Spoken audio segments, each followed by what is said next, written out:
I'm keenly interested in each and every human being that comes within the reach of my voice.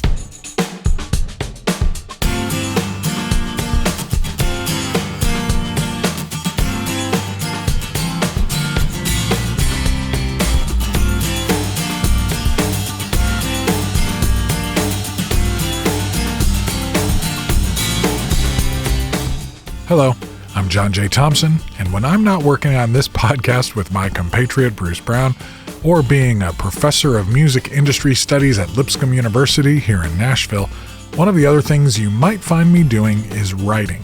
I write a lot. Over the last 30 years, I have written thousands of record reviews, articles, commentaries, and more. I've even written a few books. My latest book, as you may have heard, is my first novel. It's a story about music and community and relationships and struggle and a lot more. I've been working on The Ballad of the Lost Dogs of East Nashville for over 10 years, actually, and as we now have a special early edition available in print, digital, and audio formats, we thought a special episode of the podcast was in order. I recently had a chance to take the stage at a small combination record store and pub right here in my own East Nashville neighborhood to talk about the book, read a bit from it, and take some questions from some of the folks who backed it on Kickstarter. I invited Father Preston Sharpe, the pastor of the Anglican church Michelle and I have been attending for the last couple of years, to have a conversation with me about the book since he is one of the few who I know has read it. I also took a trip up to my old stomping grounds, Wheaton, Illinois, and made a stop at the Wheaton Public Library for an event hosted by my good friend and one of my favorite music journalists, Jeff Elbel. Jeff writes for the Chicago Sun-Times, the Illinois Entertainer, and occasionally even TrueTunes.com, and also is an accomplished musician, songwriter, and producer in his own right. And Wheaton is where my career got started almost 40 years ago. It's where the original True Tunes store, concert venue, and magazine were based, where my band played many of our first shows, and a lot more. What you will hear is a combination of questions and answers from both events, the launch party at Vinyl Tap in East Nashville and the gathering at the Wheaton Library.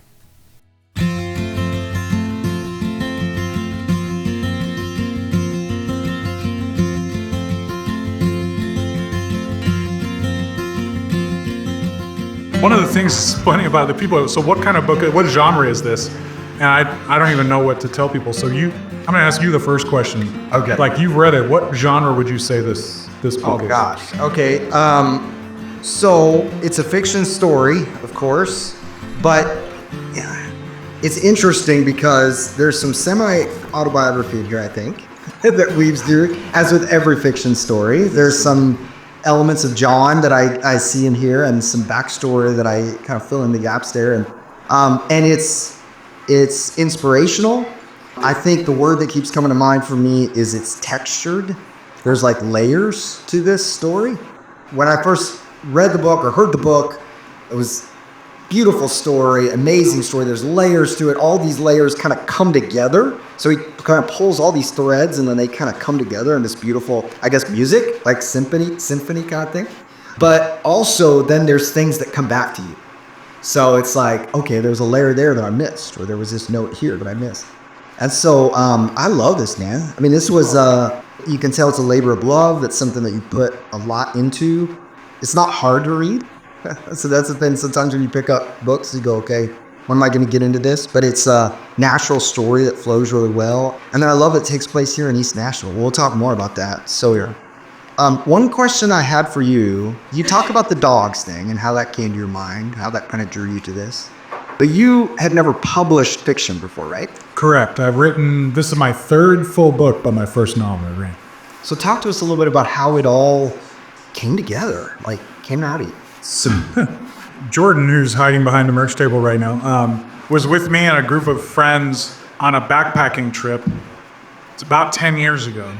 And when you get a bunch of millennials and whatever his generation is behind the millennials, without access to phones or screens, after backpacking up, it was Frozen Head State Park. After backpacking up the hill or the mountain and getting the fires lit, there's nothing else to do. And I think it was Jordan, it might have been somebody else that said, hey, if I had just finished my previous book, Jesus, Bread, and Chocolate, and somebody said, I think it was Jordan, if you were to try to talk about some of these ideas, but in story form, how would you do it? And Jordan grew up, I used to tell the kids stories at bedtime that I would just make up extemporaneously. And so I basically felt like I was telling a group of a dozen people a bedtime story around a campfire at the top of a mountain, and it was just fun. And so I thought about, like, the previous book was about how some things can get so big, music, chocolate, beer.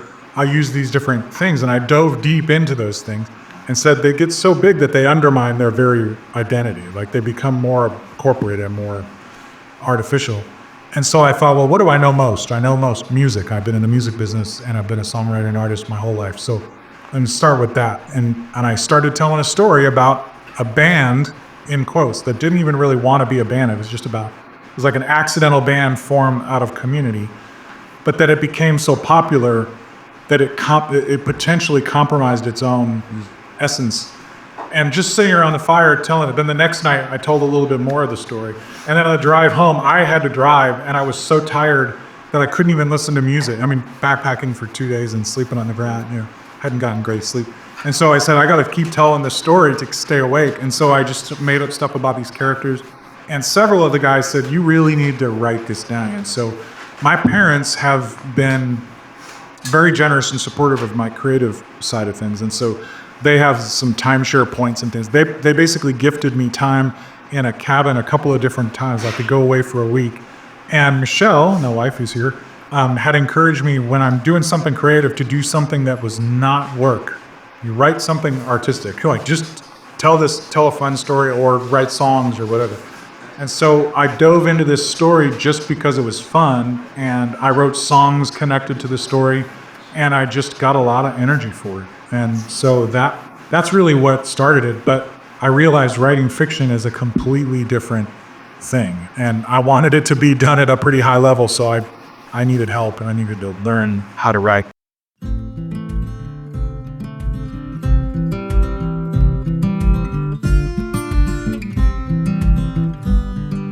You told me you were working on this story for about 10 years.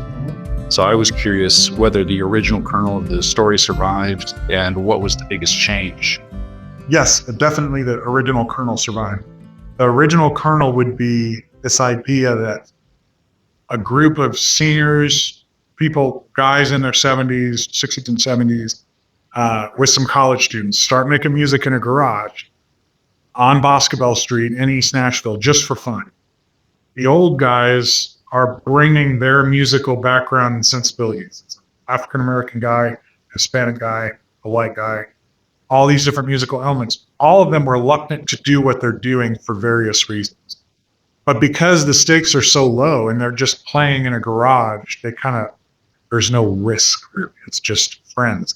And this is the kind of thing that does tend to happen. This is believable. Like, I've seen it, I've participated.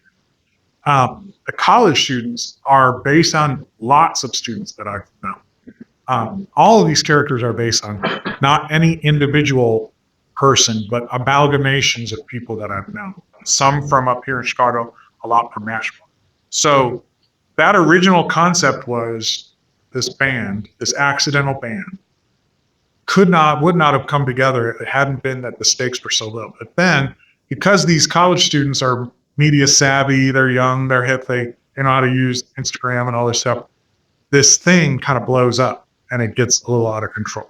And all of a sudden they can't play in the garage, they can't play in the yard, they keep getting bigger places to play. And that starts to compromise the essence of what they're doing.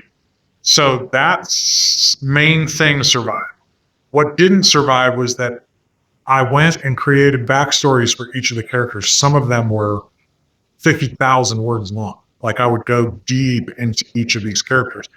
That gave it a sense of place and a lot of believability, I think.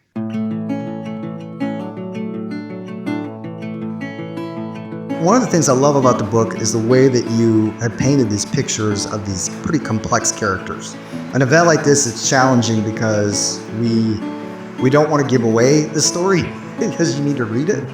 But there are these backgrounds. I mean, this story goes back generations. I mean, it takes place in a specific time that goes back generations. And you and I had talked about the real people who you knew. None of them are based on real people, like directly, but that filled in the character arcs of each of these stories. Could you talk about those people you knew and how they served as inspiration?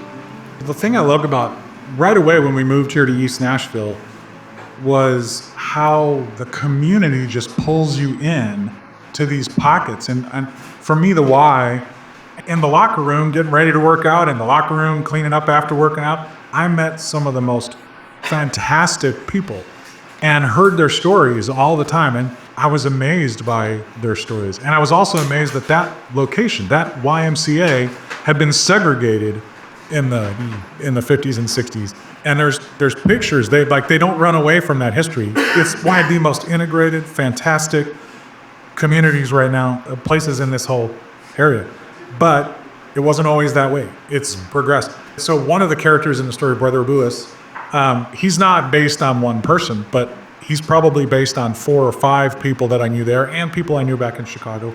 But there was one particular guy who would sing in the shower at the Y every morning and sang so loud and really well.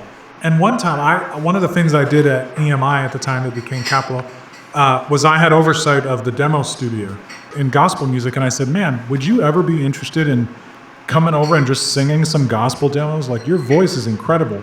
And he told me, no, man, I don't sing. I'm not a singer. And I was like, what are you talking about? You're an amazing singer. He's like, no, I never sing. And I just looked at him like, you're the only person that's in the shower. That had to have been you singing. He was like, well, no, I sing in the shower. I forget that the sound carries in here, but I only sing in the shower. And so for months or whatever, every so often I would try to get him to come. And so I would just get him to sing any of my gospel demos. I never was successful. In the story, I create a character that's kind of another character that's mashed up of several people who is successful in getting this guy to actually, because I always wished that guy would have. What is it in his head that gets him to think I'm not a singer? Yeah. You know, Shell and I talked about there's a lot of people who think I'm not an artist, I'm not this, I'm not that, and they've told themselves all this stuff. So I spent a good bit of time kind of meditating on that. What are the things in our head that tell us we're not something? This guy clearly was that. And then there was another guy who drove a trolley up and down Gallatin Road back in the day and told me all these stories about what Gallatin Road used to be like. And another guy who was an engineer and had a great education, but ended up, the only work he could get was as a janitor, and he ended up owning the janitorial company. You know, he was doing quite well, but it was still frustrating that he had these great skills that he could never use because he was black. And in Nashville in the 60s and 70s, it didn't matter that he had gone to Vietnam, that he had served, that he had developed all this, like good old Bible Belt Nashville just didn't have a spot for him. And so I heard these stories for years, and I just kind of turned a lot of them into, like, let's take 10 of these different people and create a person. But then I needed somebody that could kind of become, you don't want it to feel like a greatest hits. There's got to be a person behind there. So I wrote really the equivalent of an entire book on each of the main characters, and then only kept enough to make this story work.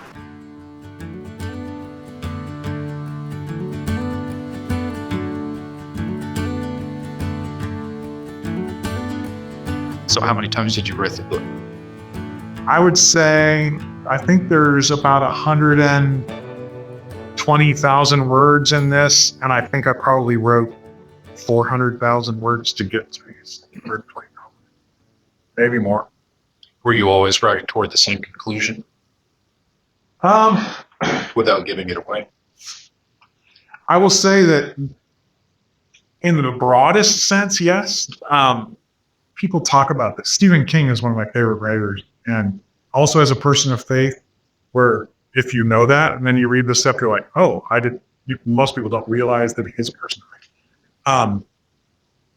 He has talked about sometimes when you write, and if you've done a good job developing your characters, they might surprise you. They'll do something that will surprise you. And I never really thought that. I was like, wait, you're writing. How could a character surprise you? So one week I was up away for a writing retreat by myself in a cabin for a week. So part of it is like, I've just been listening to this music for a week. I've been doing all this stuff. And the Cesar character did something. And I felt like I was just typing as fast as I could, transcribing what I was seeing. And that was different than how I thought he was going to come into the story this way. But he comes into the story this way. And it was so electrifying and exciting and like emotional. It totally caught me off guard. There's a couple scenes like that where I thought I was set up. I even had an outline of like, this is going to happen, this is going to. And then as I'm writing, something totally different happens. And it really caught me off guard. The very end, I thought was going to go slightly different. And when I wrote it out, I cut it off at a different point because it felt like that was the right place to end it.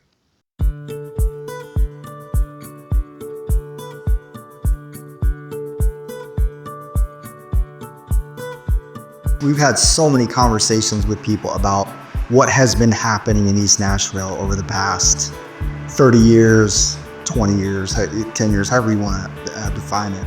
And I think what you do a good job about in a story form is you don't shy away from the challenges that this neighborhood's facing, and the ways in which there's kind of good and bad on railroad tracks right next to each other or in the neighborhood. And so I wonder if you talk about that, about what is it like? I think about, there's an author named Rosalind Brown, and she talks about the importance of knowing your local manure, is what she calls it. And what she means is like your local manure is what makes the crops grow, so it's good, but also it stinks, it's awful. And so there's a sense of knowing our neighborhood that's really, really important. And I think you do that well in the story, but like, what reflections did you bring to that? So we lived in Aurora, Illinois, which is another very challenged city, second largest city in Illinois. We lived in the worst part of Aurora, Illinois, I think. And, there was a kid killed 10 feet from our front door. And we're no stranger to bad neighborhoods. And when we came to move to Nashville and drove around, Michelle and I, it was like, when we got to East Nashville, we just said, oh, this is definitely where we have to go. It's the only place we felt like our kids could grow up and feel some sense of normal. It felt more like Aurora. And also the eclectic nature. We were thinking of it more like the fact that there was still Hispanic people, Black people, white people, old people, young people, all in the same area, which is what Aurora was like. It was kind of the last gasp of that, but the process of gentrification is so hard to nail down, and I didn't want to put an easy answer to it or a bow on it. It's like, you do want to see crime rates go down. If you're a homeowner, you want to see your property value go up and not down. On the other hand, the people that lived right next door to us over in Rosebank can no longer afford to live there, and by a long margin. And so I wanted to tackle that stuff. I had a couple of really hard conversations with some people that knew a lot more about it than I did. I tended to think that arts renewal was a great thing for a long time until I got some alternative perspectives on sort of the underbelly of that. And that doesn't mean that whenever something seems to be all or nothing, or this is good or bad, we're probably solving a question or solving a problem prematurely, because we don't like to leave problems lingering in our minds. Right. This is just humanity, and it's just community, and that's the essence of it. And so what I was hoping to do was that there's a lot of reins in this story. There's individuals who are wrestling with that, and then there's a band that's wrestling with it, but there's also a community that's wrestling with this idea of scale. And I don't know that there's set answers, but there are individual answers. There are small answers that we can say, this is what I can do. And I think that what we tend to do is we extrapolate everything up to the biggest possible thing, and then we either despair and say it's hopeless, or we give in. Yeah. And we say, I'm just going to go with this side or that side. We just resolve it because we can't live in the tension. Whereas if we just live in the neighborhood and love our neighbors and try to exist in that tension and hang out as long as we can there, that's where real, cool, magical love things can happen.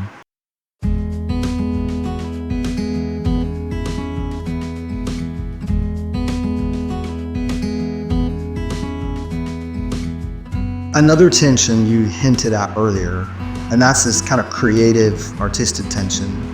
And it seems like in every conversation I have with artists, musicians, artists of all variety kinds, there lives that tension of authenticity, of where the art came from, of staying true to not selling out, is the way to say it. And then also then what happens when things get popular, or when things grow, or there's another scale, another level that the art goes to. I wonder if you could talk about, and I know you've lived in this tension for a long time yourself, but could you speak to that tension, living there? If we don't start sometimes by saying, what am I actually after here, then we'll never know if we got it. And that's how I think I lived a lot of my life. And I think sometimes that's the default a lot of us I study. So we don't know if we're being successful, if we're achieving something or not. And if we don't define success intentionally, we will inherit a definition, somebody else's definition of success. And so if in this culture, in our day and age, success is usually defined by scale and profit. I mean, look at what's going on in our country right now. It used to be like, is this political leader going to tell the truth? Are they going to represent my interests? But now it's like, look how successful, look how rich they are, look how powerful they are. And I'm just going to put my trust in that because of power or something like that, and hope that some of that power benefits me. That's more a vestige, I think, of the values of our culture than it is. But I don't know that we all consciously agree with that. It just kind of seeps into us because we're the algorithms and the all of that stuff. So I feel like if we stop and talk, I had so many great conversations sitting right there at that bar with people from the neighborhood. They're friends, and they're like, well, on your way home from work, stop, and we're talking to Todd, or talking about great records, and then you realize the things that make us different are not nearly as powerful as the things that draw us together. Yeah. And we can disagree about different things, but there's actually a lot that we hold in common. So when it comes to music, for instance, I intentionally kind of blend music that people think are wildly different, Tejano music and gospel music and blues music and Americana and country music, and say, actually, what makes this music so powerful, when you get down to the common denominator, it's not that different. Yeah. And so when these people bring that together, it just creates something fun that the community latches onto. And that is honesty and integrity and community and all that stuff. And I had the benefit of traveling a little bit and going to hear this music in Mexico and hear this music in Europe. And you listen to music in a beer hall in Prague, and you hear it in Mexico, and you're like, actually, this music is remarkably similar.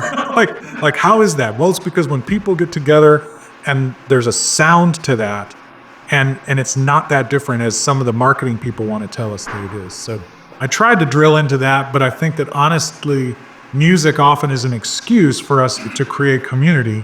And at its best, it gets us in a place like this where we can have conversations and then take some records home and listen to them and argue about what the best song was or which the best record was. And it's still about community. It's about relationships. If you love music, that thread, that is what the book is. It's music all the way through. In fact, not only does it talk about songs that songs were written, like the actual songs that are talked about here in this book were written alongside this book. I wrote a couple of songs. Yeah. There's a couple that are finished and a couple that are in progress. Yeah, one of them's been released and it's out there. Yeah.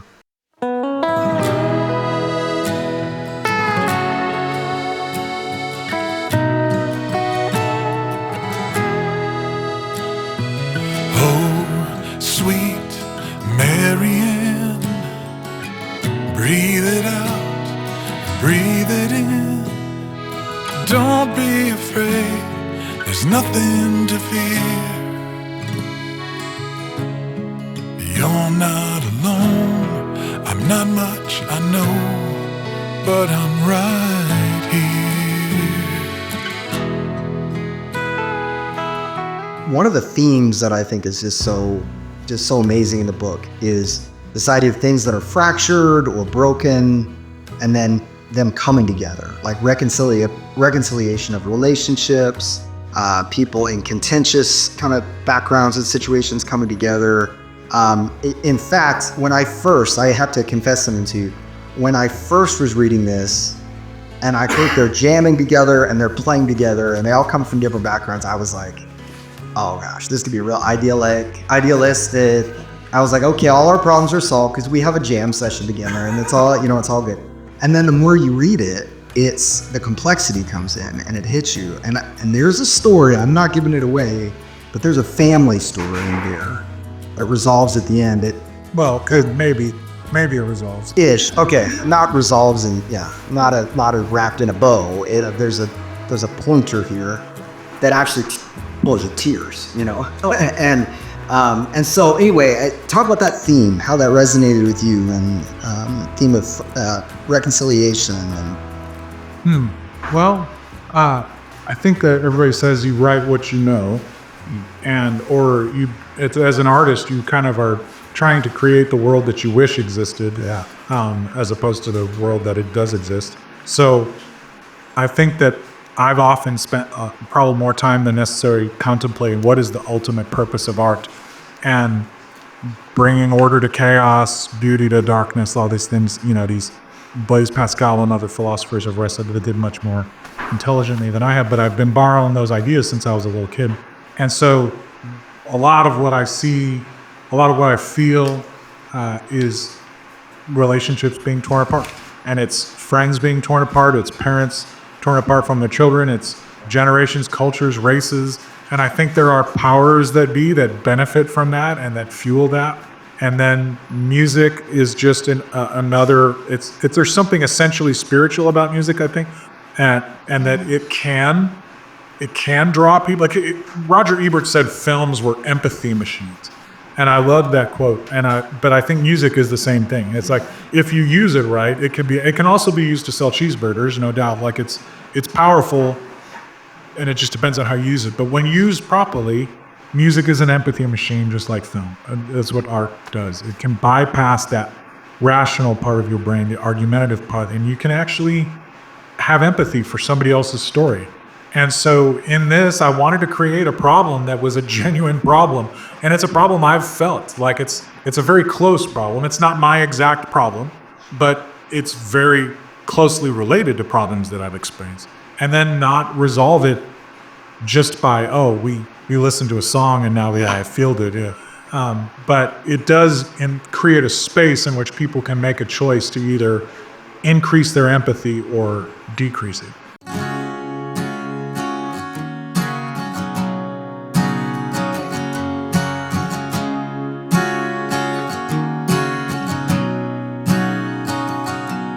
I tried to make East Nashville a character in the story, and so I was able to say that. I sat on that bench in that corner, and I sat right there. I sat at Village Pub a lot and wrote. I sat at Mitchell Deli, and I pulled these places into the story. You'll see references to them. I sat at Retrograde Coffee, and I sat at different places. I wrote it in the neighborhood, like especially the editing times. Sometimes when you're actually like in composing mode, you got to go somewhere in the woods and like get into a zone. But when you're in editing mode, if I knew, okay, this exchange is going to happen in Mitchell Deli, there's a scene where this older guy and this college student, the college student's trying to bug the older guy into setting up a Facebook, Instagram thing to promote this, and the old guy's like, I don't want to do this. And so I set that meeting at Mitchell Deli.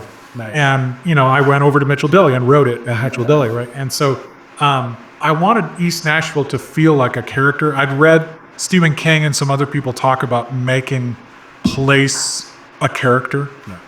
And so I was really happy.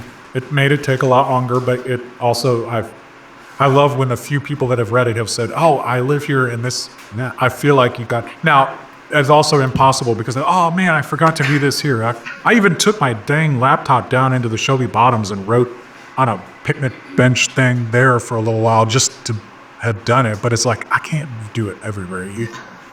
But I wanted to, I feel like there's, and the other thing I noticed about it was we love Asheville, and we go to Asheville as often as we can. It's not that often. And then Asheville just went through the same kind of disasters that we've been through.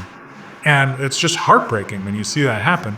So I did pull in the 98 tornadoes play a role, and how tragedy and devastation was a catalyst for healing, and that's another thing. Yep. That there's other elements to that. But then what was weird was that a week or two after I finished the main manuscript, there was just tiny changes. A week or two later was when the 2020 tornadoes came true. I couldn't believe it. And then the COVID thing. And we saw the same thing happen again here that we heard about happening in 98. We were there over in Lockwood Springs, walking through people's houses with garbage bags, taking stuff out. Like, we saw it. Kids dragging wagons full of peanut butter sandwiches door to door. It's like, here it is again. This is just what. And so I wanted that to be a part of it. So I imagined some things, but I created some stories. Some of it was based on what I heard. Some was just based on what I imagined. And then a week later, it happened again. It's like this. So I feel like, that was another theme, was how does devastation and trauma, it can cause you to dive into the dark. It can cause you to leave, as if you think, like, maybe wherever I go next won't have that stuff. Or it can open you up to be more vulnerable and cause you to just rush in and help.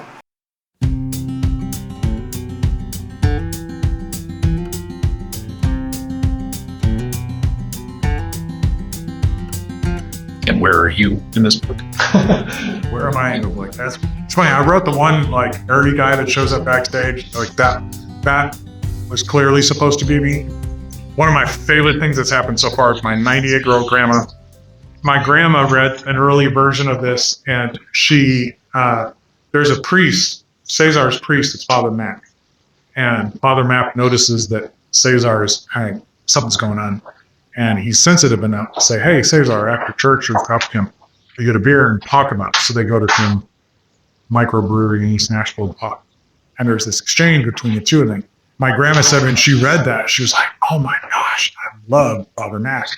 I bet you John could get me in touch with Father Mac. Like, I could really talk to him. And she forgot that she's just reading a novel, that this isn't an interview with Father Mac. So for a couple of minutes, she was like, I'm going to call it that now. Yeah, problem with this Father Mac. And then she said, when she told me that, she's like, I got to laugh, John, like, Father Mac, and he's only there for like a page or something. But there was enough there, and what it is that revealed what Cesar was going through, which my grandma could relate to. And Cesar needed to talk to them. She was feeling like, I could talk to Father Mac. Well, she goes, John created Father Mac. John is Father Mac. Like, I'm not Father Mac, but there's pieces of each of these people. And so when somebody else, the priest at our church that we go to, has also read it, and he said the same thing. He's like, I see little pieces of you in a lot of these people. Yeah. And I think that's kind of what, you don't intend to do that, but then when you read it later, when I worked on the audiobook just recently and I had to read it again, I was like, oh yeah, I didn't know that. I didn't know that until after I was done. Like, there's pieces of you kind of like shards of glass and all of this stuff, Oh yeah, that is kind of like me. And it's not always the best stuff either. It's often, it's when the character does the frustrating thing. It's like, oh yeah, that's me. I'm the one that's tempted to do the wrong thing. Yeah.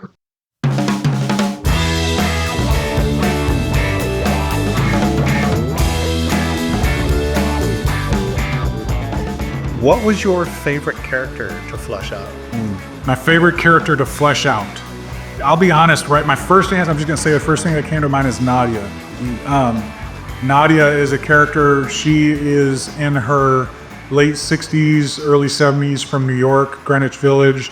She is a Spitfire, super smart, product of the counterculture, and a literature professor in New York.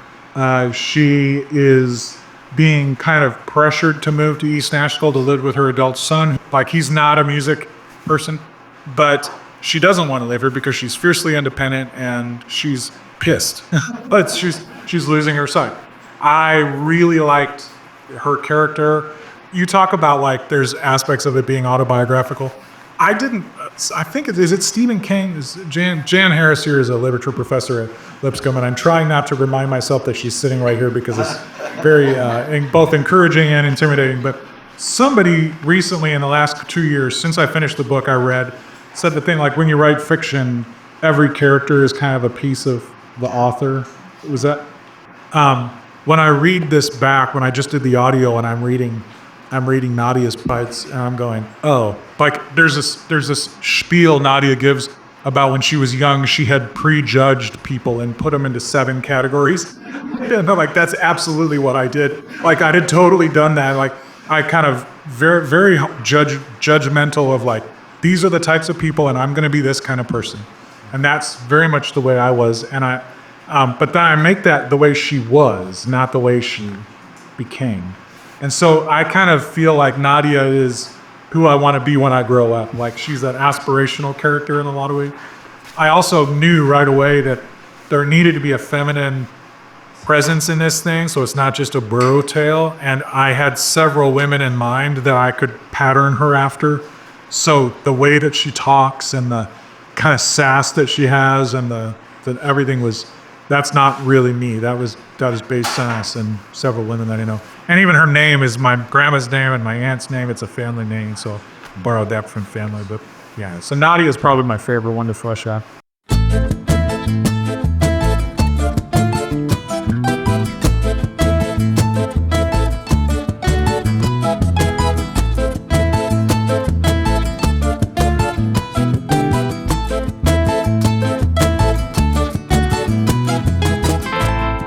My favorite character in the book was Cesar.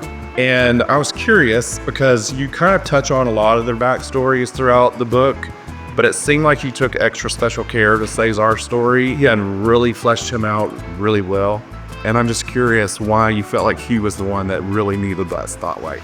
So Cesar is a Mexican-American landscaper, and I felt like, for one thing, he needed more time because he's not someone that, most of my readers are not going to be Mexican, and you don't just have backhand notes that you can refer to. Jerry, the main kind of guy that gets most pages, he's from Crossville or Cookeville, Tennessee. Like, he's a typical kind of Tennessee guy. There's a lot of stuff that you can say about him, and most people will go, okay, I get it. But with a Mexican-American guy who's in his 70s, who came over in the 50s, there's a lot of stuff that we think about that's not accurate. And so there's a couple things. One is I have a whole like adopted side of my family that are from Guadalajara.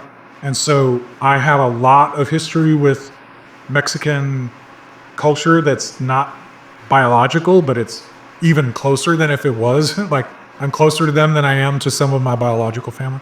And in fact, when I got Cesar and I got the whole book done, I sent it to one of my adopted Mexican cousins who's a regular English expert. And I said, hey, read this and call me out on anything that I did slightly off case. And my editor, even there was a couple things. Like, for one thing, at one point the guys refer to, Cesar refers to Jerry as El Güero. And my editor was like, I think you should change that to Gringo. And I was like, nah, I don't think so. We lived in an all Hispanic neighborhood in Aurora, and El Güero is what my neighbor called me. And so that's what I was basing that on. And I asked my cousin back in the day, I'm like, what's El Güero mean? And she goes, it means white guy.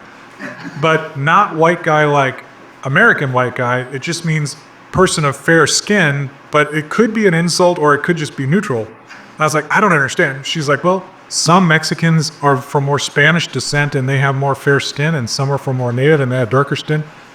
One with fair skin is El Güero. But when you call somebody that, it could be in the context. She goes, if he's calling you that, there's a level of affection and comfort that he feels like you're friendly with him. He would never call you that if he didn't feel like you were a friend. She said it's like something you would call a brother or I was like, oh, okay. So that's why I chose that. My editor, though, she didn't know that. She's not Spanish. And so she pushed back and said, call her Gringo. Gringo's an insult. Like, that's specifically referring to an American and all. Well, so that was an example of something where we would like spent way too much time thinking about one word, but it's like, I kind of held my ground on that word, right? But I also did a lot of research on Nuevo Laredo, which I've not been to, but I wanted it to be a border town of Texas. And the times I've been to Mexico has been in a different part, and my family, those people were from Guadalajara. So a lot of it was just research based, and the music is something I've loved for a long time. So that was a little bit easier, but then even down to the instrument, the history of the accordion, the way the accordion came from Polish and German immigrants, and I did not know how many of those immigrants made their way to Mexico. And that instrument in Mexican music is from German and Czech and Polish immigrants that went. So, do that research and pull that in there, but it makes all that stuff hopefully feel more authentic. But hopefully it also tells you something else, that a lot of us think this is like, we talk about going back to like the good old days. Well, how far back do you want to go? Like, you can keep rewinding that tape as far as you want. And Cesar, who's also Hector, like when he's in Mexico, to go back, and I wanted to deal with his Catholic roots, with the priest and with all of that stuff and the spirituality, because that gets caricaturized by a lot of Americans. And I wanted to dial, and there was a particular Spanish priest that I used to know when I was a kid, and I really appreciated the seriousness with which he approached his faith, and so I brought that in there. And so there's a lot of stuff that I wrote a lot more, and like I said, with Lewis's story and others, and I cut it out because I felt like I kept it. But with Hector or Cesar's story, it was like, this stuff was close enough that it had to stay there. And then his relationship with his wife, right, and L.A. and Boylan Heights and all that stuff. But I wanted the readers here in East Nashville, I wanted American middle-class readers, when they're hearing things about Mexicans right now that are hateful, just not true. I wanted to tell a true story. He came in 1959. He was granted amnesty by Reagan. Those are all historical things. I wanted to create that story so that people would go, oh, this is a picture of immigration that's a little different than the picture of immigration we're hearing in the news right now.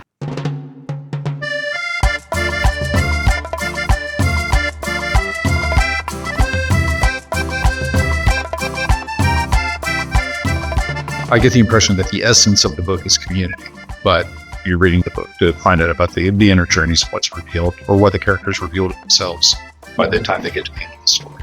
Does that sound right? Or that's a good point. Because I don't know what community is such a loaded word now. Like, what does that mean? People throw it around. It's like social media. It's anti-social. It's polarizing concept in 2024. I would say this, that I did feel very specifically 10 years ago, like I had tried to do what I thought were some constructive things. Like, I'm going to make a statement on social media that I think will be spiritually productive, and it'll be about something political or cultural. And it's just like putting your tongue in a fan. Like, does nobody any good. Like, nothing. And I thought, well, what could I do? And so I've totally changed, I think, how I engage with social media. Don't expect something out of it that it is not designed to do. So if you can plant a little seed, if you can make a little thing, I'll try to do it. And I still screw up about once a year and try something I can't pull off. But this was about saying, okay, can I tell a story? It's like with music, you write songs, you do shows. I've done much more of that. And that's kind of like it comes and it goes. Like, you write a song, you record a song, and it's out there still, but it seems like our people's attention spans, it just kind of comes and goes. I thought, well, could we tell a story that would welcome everybody to the table? And they could maybe identify with any number of different people in the story. But the whole point is, this community, they don't belong together. They're all from different cultures, different generations, different ages. The only reason they're even together is because of gentrification in East Nashville. That's the only reason that this old guy lives next door to these young kids. That's the only reason. Like, the fact that two of these characters have lived a block and a half from each other for 3 decades, 4 decades, they never even met each other, because in old East Nashville, the black community and the white community stayed totally separate. Now it's all blended up. Is that a good thing? Is gentrification a good thing? Property values, if you own a house, you've made a lot of money, but it's also pushed a lot of people out. So I thought maybe I could do something more meaningful by telling a story that would get people thinking, and maybe they could see themselves in here, they could see their community in here, they could do something that would be redemptive. Because at the heart of it, more than just the idea of community, is reconciliation. And it's not just sometimes it's reconciliation between individuals, people, or groups of people, or communities, but it's also reconciliation within people and themselves. It's self-forgiveness. It's inner healing.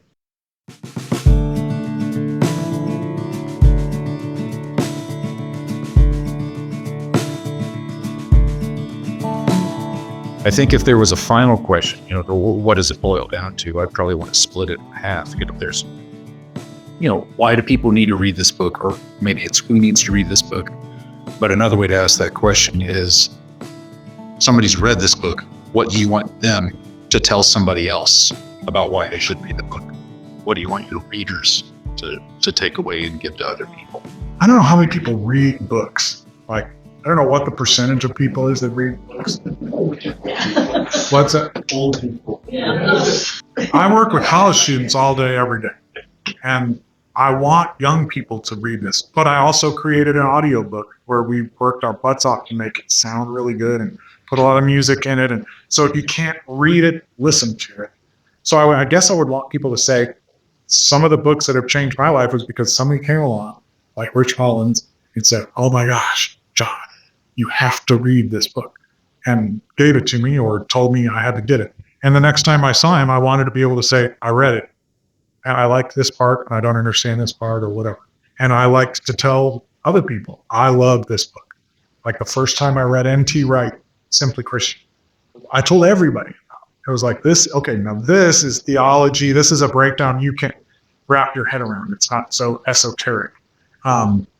Novels are different in that, like, when they can leave you with questions that make you want to think differently about how you live your life, what kind of person you are, and then if they can form community around the story, it's really not, it's like music in the book.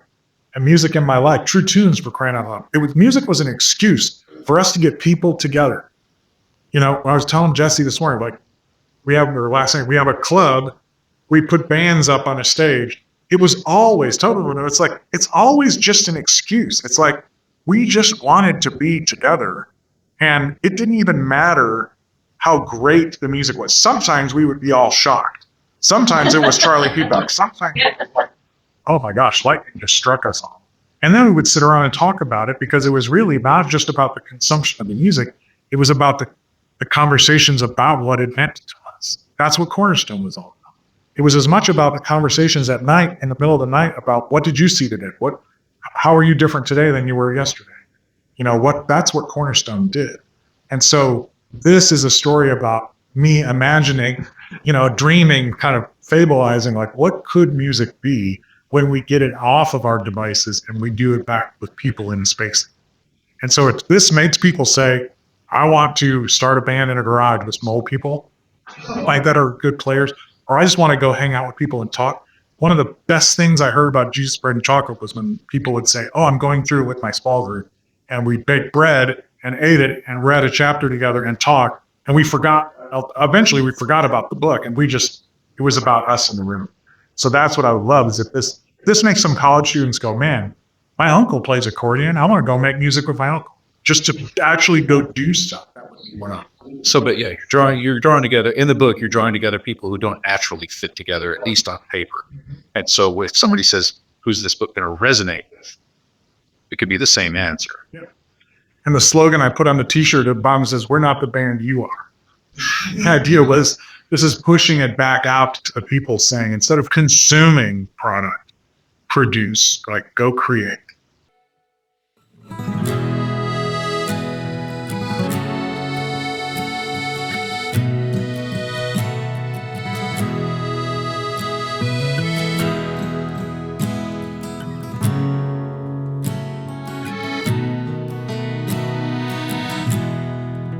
Thanks, Father Preston Sharpe, and thanks to everyone who came out for that event, and to Vinyl Tap for hosting us.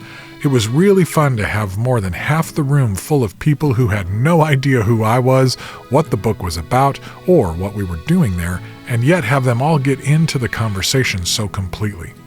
And thanks to Jeff Elbel and the Wheaton Public Library for pulling that event together with just a couple of days' notice. Although my teaching schedule will make it harder to hit the road like I did when my previous book, Jesus Bread and Chocolate, came out, I do plan to get out there again. If you'd like for me to come to your school, church, library, bar, record store, or even home, let me know and we'll see if we can work something out. Before we wrap this up, I thought I'd give you a listen to another section of the book. This will be from the official audiobook version, which features production by Bradford Loomis, Bruce Brown, and myself. The section you are about to hear comes from the opening of the book, when we first get to know one of our main characters and we catch a glimpse of the problem this accidental band is facing.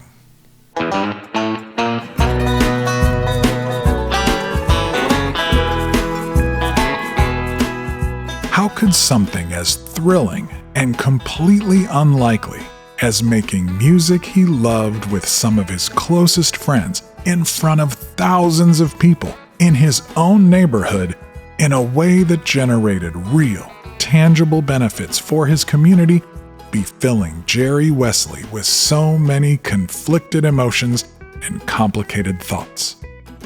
Something truly miraculous had happened, was happening, and instead of being able to just enjoy it, Jerry was racked with anxiety. The stakes suddenly felt very high. Thank God he wasn't in this alone. He ran his middle finger over the lip of a nearly empty coffee cup and stared blankly at a picture hanging on the wall of the Nashville biscuit house. As he usually did when he felt himself getting overcome, he made his way to this spot. As hard as it would be to explain to anyone else, there was an almost meditative presence to this booth. Everything about this diner was familiar.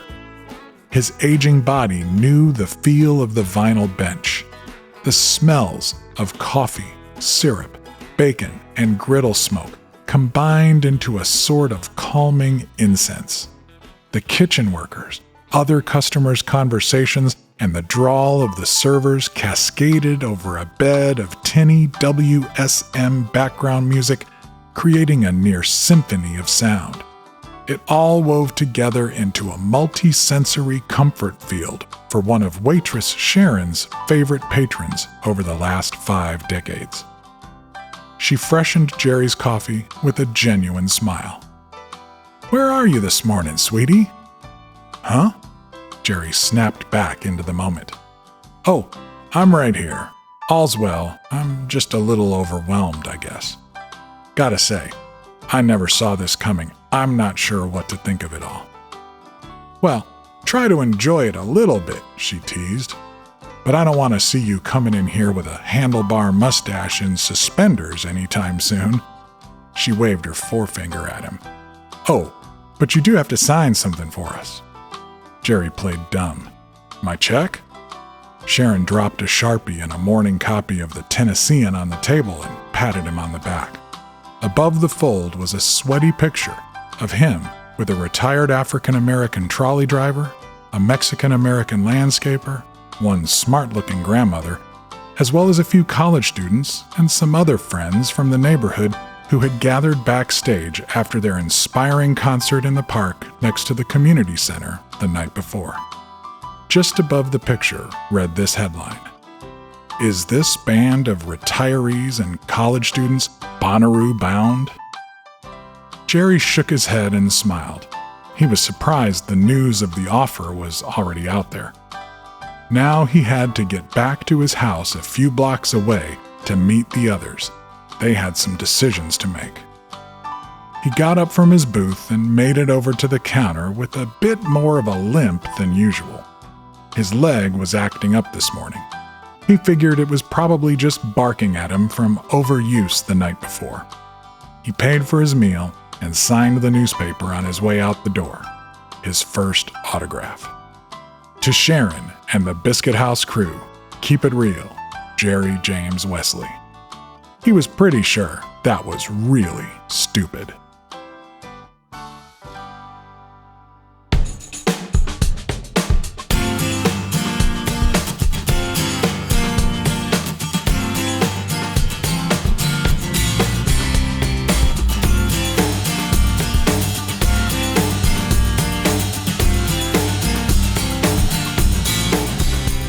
That will do it for now. I hope you dig the story so far. Again, you can pick up the book in print form or as an ebook or an audiobook, or you can get it in a combination of formats. We also made some special swag to go with it, including a ticket stub replica bookmark, some band t-shirts, and a really cool diner mug connected to the Nashville Biscuit House here in East Nashville. You can find all of that at lostperos.com right now.